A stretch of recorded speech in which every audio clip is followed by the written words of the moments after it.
Hi hello అండి అందరికీ నమస్కారం అండి ఫ్రెండ్స్. మనకి ఇప్పుడిప్పుడే తెలుగు రాష్ట్రాలకు సంబంధించిన వెదర్ రిపోర్ట్ అయితే రావడం జరిగిందండి. ఇక్కడైతే మనకు వచ్చిన అప్డేట్ ప్రకారంగా ఇక దిశ మార్చిన అల్పపీడనం ఇక నేడు ఈ జిల్లాల్లో భారీ వర్షాలు అంటూ అప్డేట్ అయితే రావడం జరిగిందండి.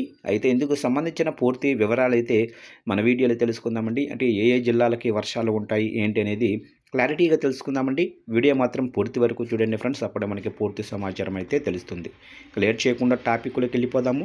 ఇక నైరుతి ఋతుపవనాలు చురుగ్గా కదలటం, కర్ణాటక పరిసర ప్రాంతాల్లో ఏర్పడిన ఉపరితల ఆవర్తనం కారణంగా తెలంగాణ రాష్ట్ర వ్యాప్తంగా కూడా వాతావరణం ఒక్కసారిగా మారిపోయింది.